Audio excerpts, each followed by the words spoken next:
Oke, baik. Assalamualaikum warahmatullahi wabarakatuh.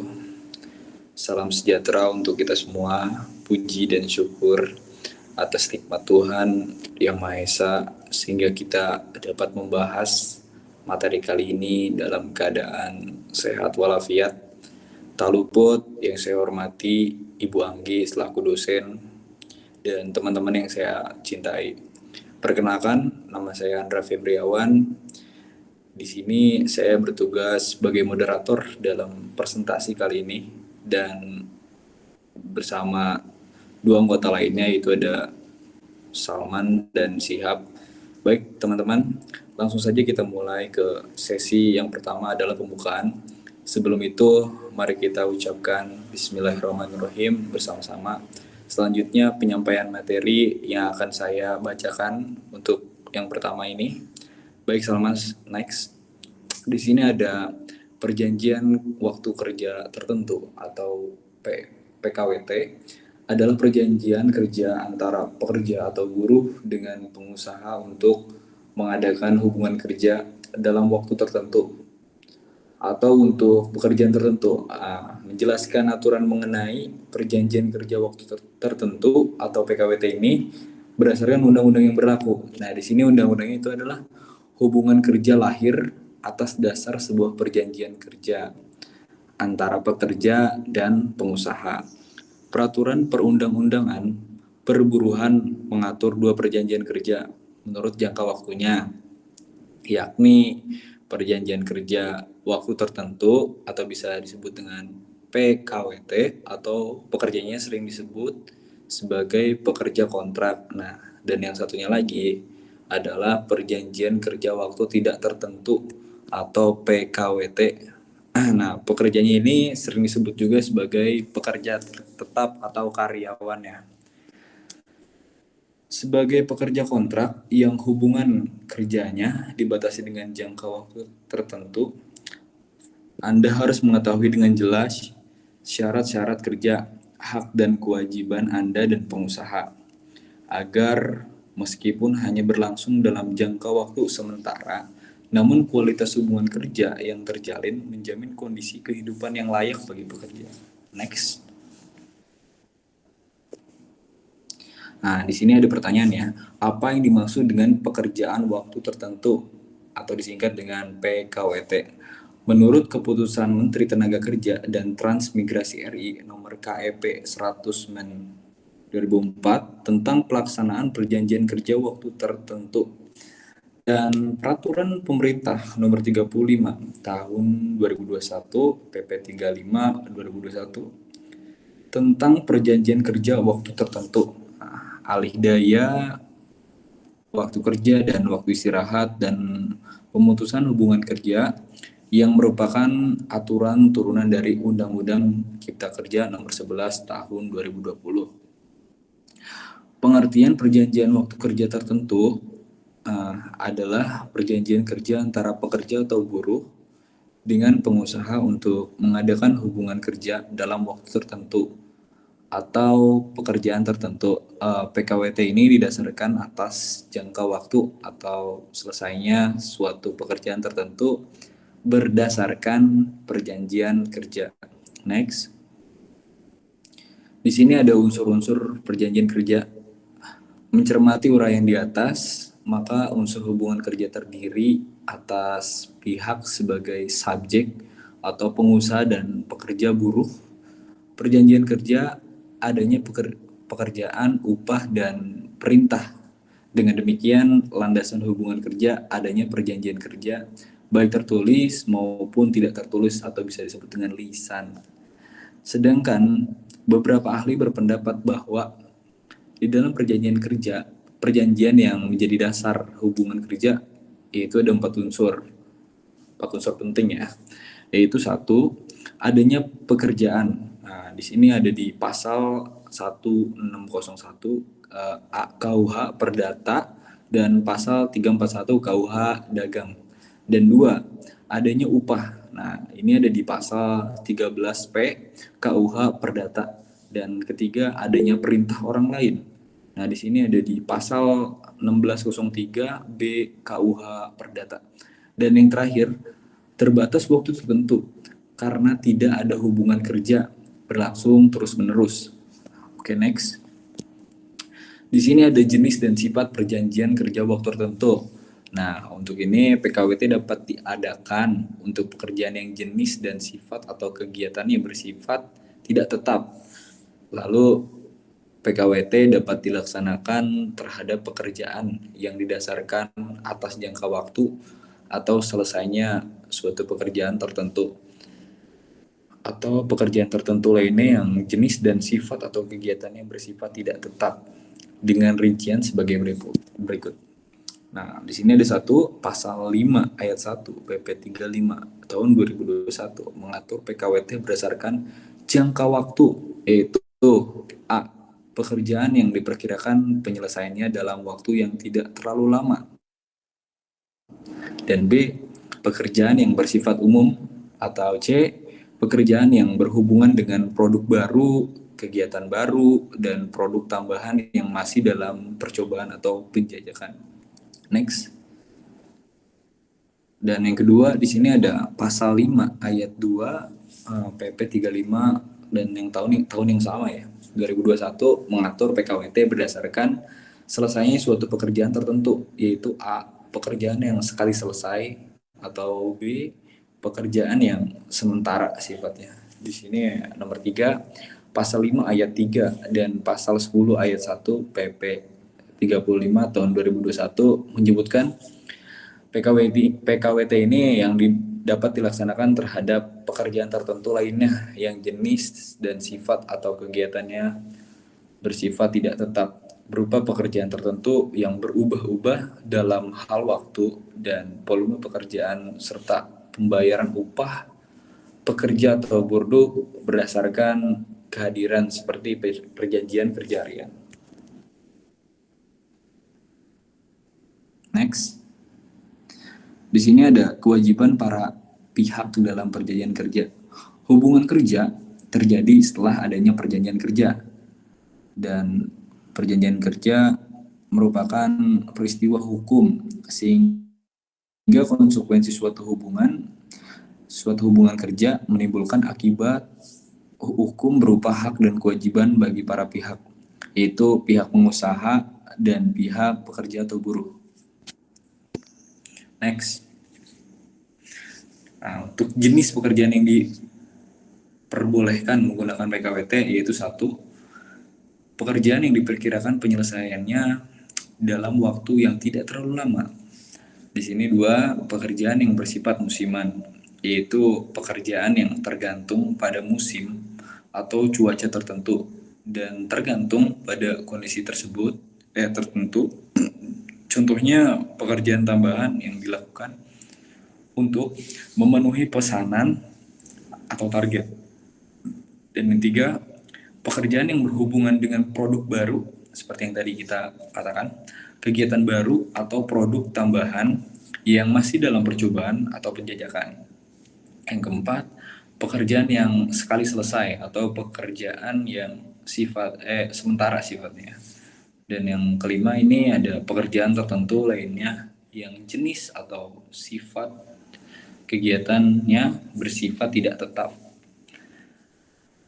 PKWT didasarkan atas jangka waktu atau selesainya pekerjaan, tidak dapat diadakan untuk pekerjaan yang bersifat tetap. Oke, next. Macam-macam PKWT. Di sini ada macam-macamnya ya. Setelah melakukan pengaplikasian perjanjian kerja, atau ada beberapa macam PKWT yang harus diketahui sebagai berikut, yaitu di sini ada 4. 1. Pekerjaan sekali selesai. Pekerjaan yang bersifat musiman. Yang ketiga, pekerjaan yang berhubungan dengan produk terbaru. Dan yang terakhir, pekerja harian lepas. Berikut penjelasan dari macam-macam PKWT. Baik, pekerja sekali selesai. Pertama adalah PKWT, pekerjaan sekali selesai yang bersifat sementara. Batas PKWT itu selama 3 tahun. Batasan pembaruan PKWT ketika masa kerja belum selesai adalah selama 30 hari dan berakhirnya masa PKWT. Dan jika pekerjaan tersebut sudah selesai, nah tapi sebelum masa PKWT berakhir, maka hal tersebut tidak menjadi masalah. Oke, next. Pekerjaan yang bersifat musiman. Kedua adalah perjanjian kerja terkait pada pekerjaan yang bersifat harian atau musiman. Pekerjaan yang bersifat musiman adalah pekerjaan yang tergantung cuaca atau musim. Untuk PKWT jenis ini, dari pekerjaan atau pengusaha tidak boleh melakukan pembaruan. Oke, untuk next. Pekerjaan yang berhubungan dengan produk terbaru. Ketiga adalah perjanjian kerja yang dilakukan pekerja di dalam sektor usaha yang berhubungan pada barang-barang baru atau produk yang masih dalam proses penjajakan atau pembuatan.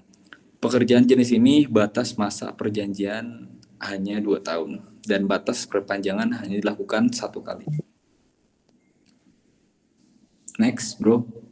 Oke, untuk next slide ini bisa dilanjutkan oleh saudara saya yaitu Syihabudin. Silakan Syihab. Ya, pekerja harian atau lepas. Keempat adalah perjanjian kerja yang dilakukan dengan ketentuan pekerja dari 21 hari dalam 1 bulan. Jika pekerja bekerja dalam 21 hari atau selama 3 bulan, maka perjanjian pekerja harian lepas berubah menjadi PKWTT atau perjanjian kerja waktu tidak tertentu. Next month.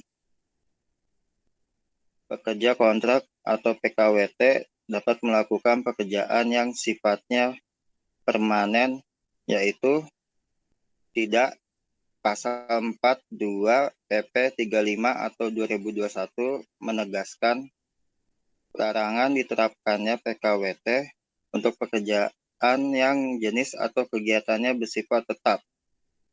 PKWT hanya dapat diterapkan pada pekerjaan yang selesai pada jangka waktu tertentu. Next month. Syarat-syarat PKWT. Dalam PKWT paling sedikit harus memuat 1. Nama, alamat perusahaan dan jenis usaha. 2. Nama, jenis kelamin, umur, alamat pekerja atau buruh. 3. Jabatan atau jenis pekerjaan. 4. Tempat pekerjaan. 5. Besaran dan cara pembayaran upah. 6. Hak dan kewajiban pengusaha dan pekerja atau buruh sesuai dengan ketentuan peraturan perundang-undangan dan atau syarat kerja yang diatur dalam peraturan perusahaan atau perjanjian kerja bersama. 7. Mulai dan jangka waktu berlakunya PKWT. 8. Tempat dan tanggal PKWT dibuat. 9. Tanda tangan para pihak dalam PKWT. PKWT harus dicatatkan oleh pengusaha pada kementerian yang menyelenggarakan urusan pemerintah di bidang ketenagakerjaan secara daring paling lama 3 hari kerja sejak penandatanganan PKWT. Dalam hal pencatatan PKWT secara daring, maka pencatatan PKWT dilakukan oleh pengusaha secara tertulis di dinas yang menyelenggarakan urusan pemerintah di bidang ketenagakerjaan kabupaten atau kota paling lama 7 hari kerja sejak penandatanganan PKWT. Next month. Syarat untuk dapat bisa mempekerjakan pekerja secara kontrak atau PKWT. Selain harus dipastikan bahwa PKWT hanya dapat diadakan untuk pekerjaan yang jenis dan sifat atau kegiatannya bersifat tidak tetap, aturan baru PP 35 2021 dalam pasal 14 menyebut kewajiban perusahaan untuk mencatatkan PKWT dengan ketentuan.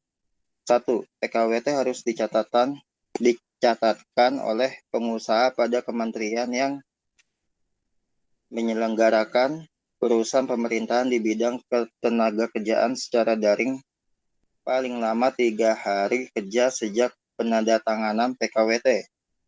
2. Dalam hal pencatatan PKWT secara daring belum tersedia, maka pencatatan PKWT dilakukan oleh pengusaha secara tertulis di dinas yang menyelenggarakan urusan pemerintahan di bidang ketenagakerjaan kabupaten atau kota paling lama 7 hari kerja sejak penandatanganan PKWT.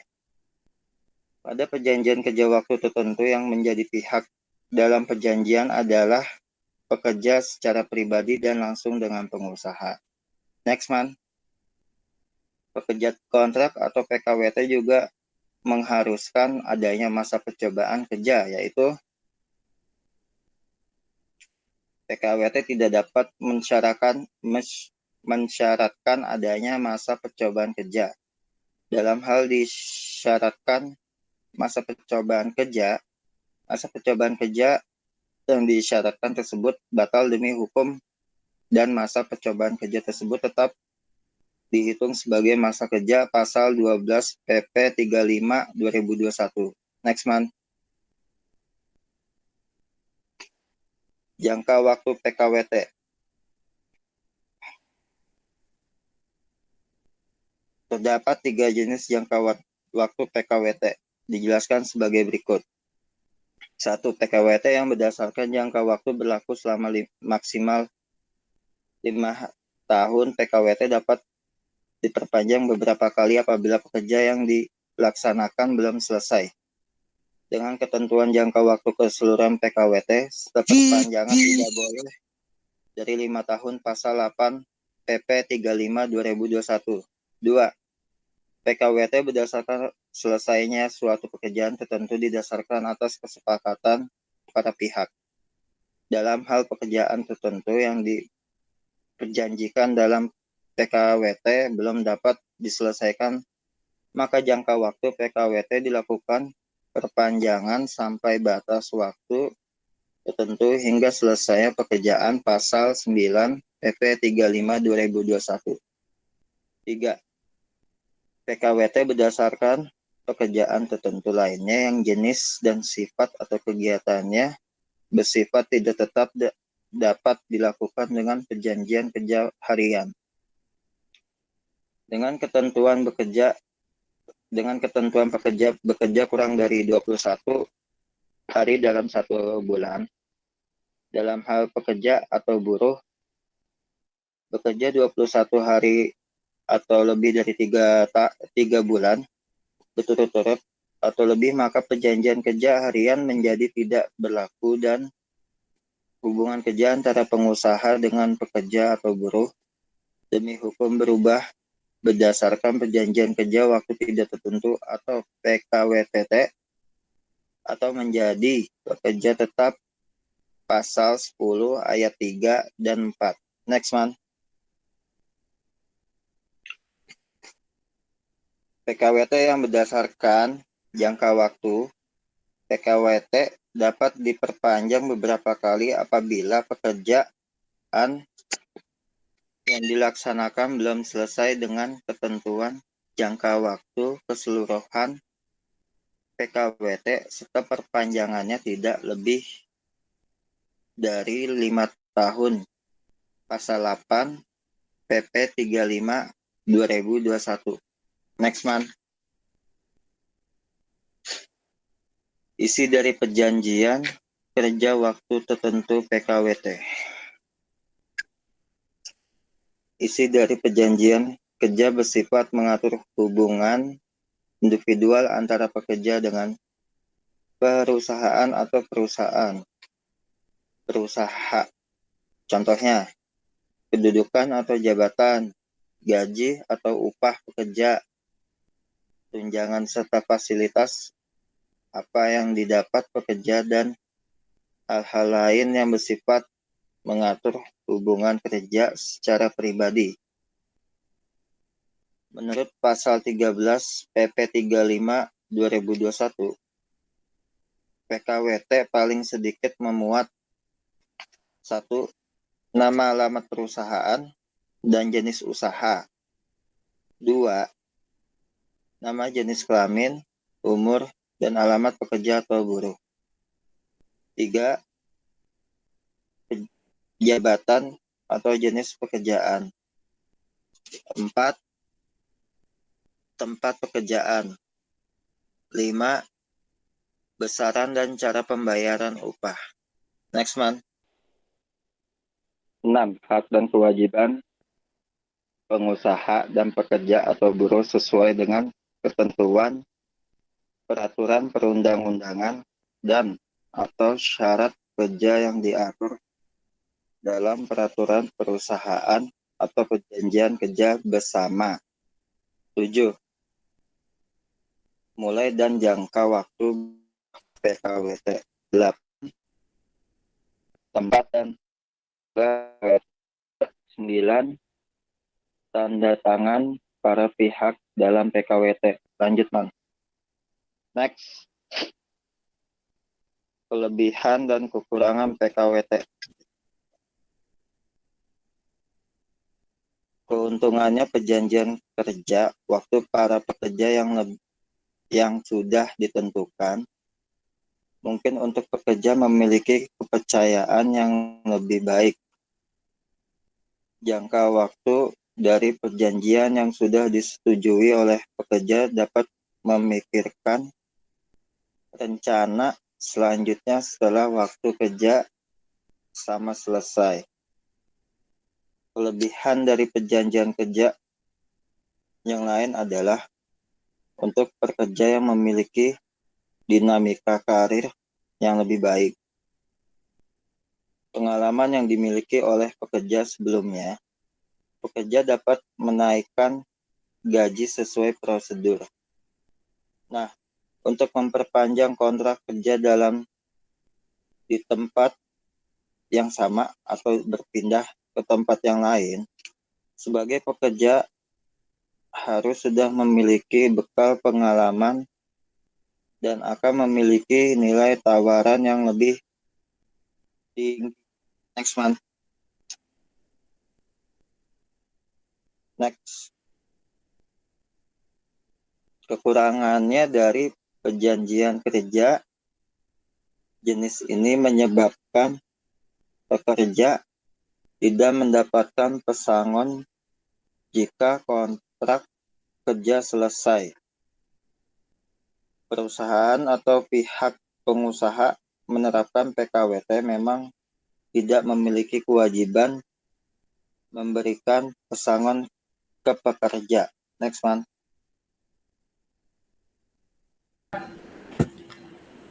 Baik, berikutnya ada contoh kasus PKWT. PKWT tidak boleh memberikan masa percobaan yang lamanya lebih dari 3 bulan.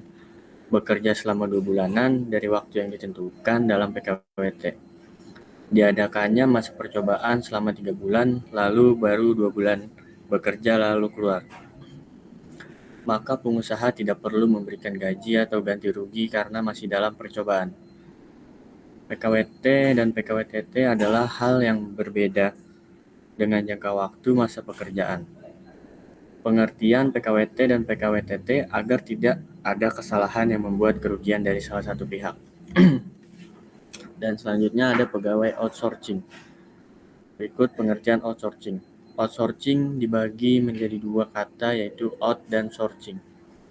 Arti dari sourcing adalah mengalihkan kerja, tanggung jawab, dan keputusan kepada orang lain. Dalam konteks bisnis, outsourcing diartikan sebagai penyerahan sebagai pelaksanaan pekerjaan yang bersifat penunjang oleh suatu perusahaan kepada perusahaan lain, melalui perjanjian pemborongan pekerjaan atau penyediaan jasa pekerja atau buruh.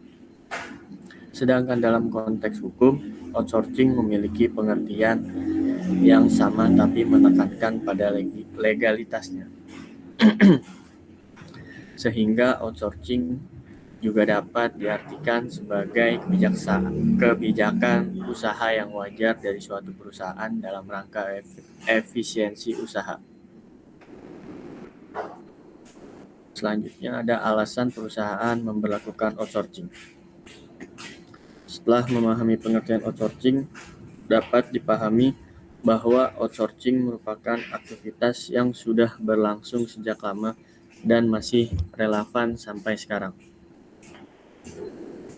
Selanjutnya ada berbagai alasan atau perspektif yang dapat menjelaskan perusahaan memberlakukan outsourcing, yaitu poin pertama ada meningkatkan fokus perusahaan. Perusahaan inti memiliki banyak pekerjaan yang harus dilakukan untuk dapat mencapai target.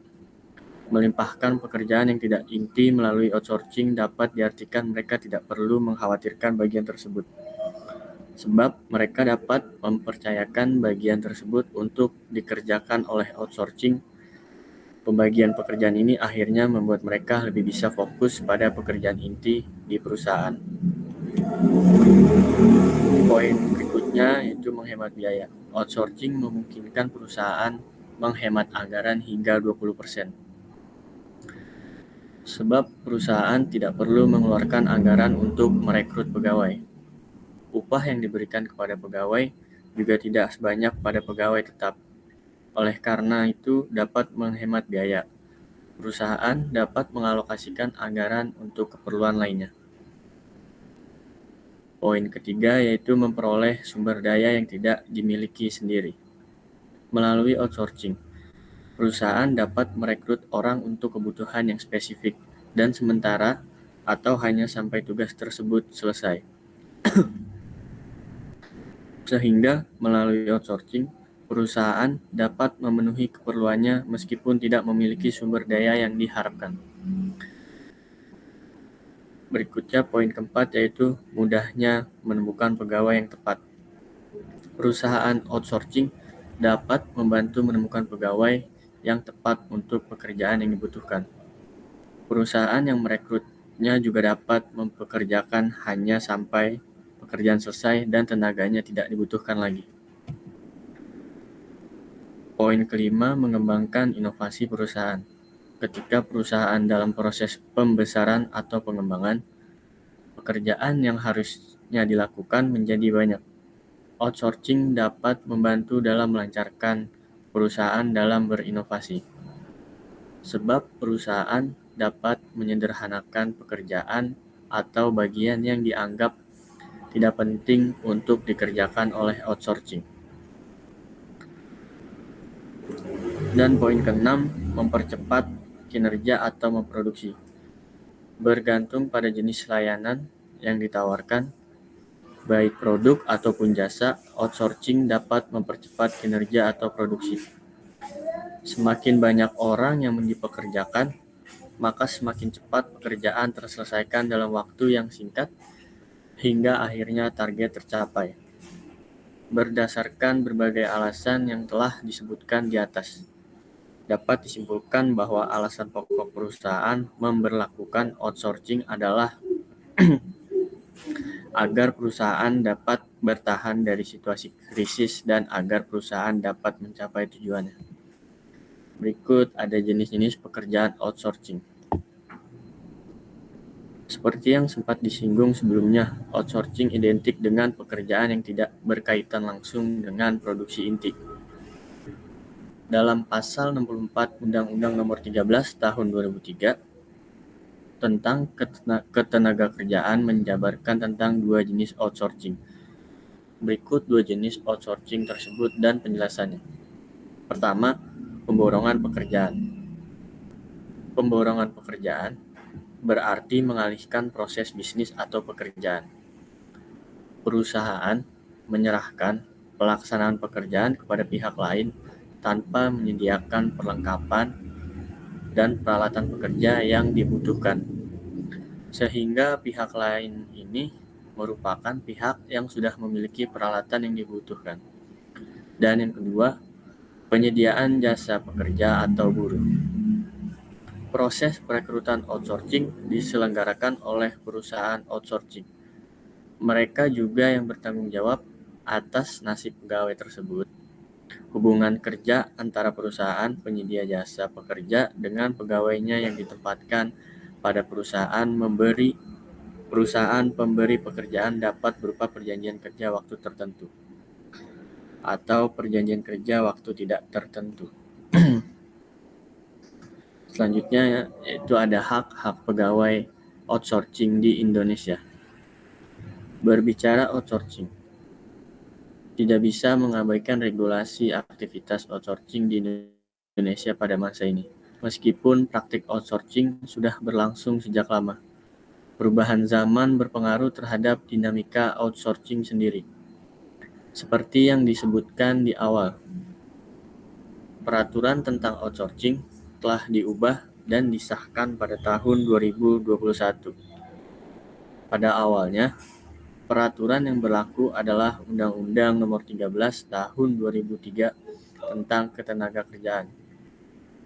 Kemudian diperbaiki menjadi Peraturan Pemerintah Nomor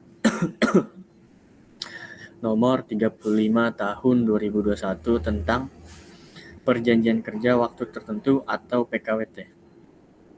Alih daya, waktu kerja dan waktu istirahat, dan pemutusan hubungan kerja. Secara lebih lengkap, ketahui hak-hak yang seharusnya diterima oleh pegawai outsourcing sebagai berikut. Yang pertama yaitu ada kepastian hukum.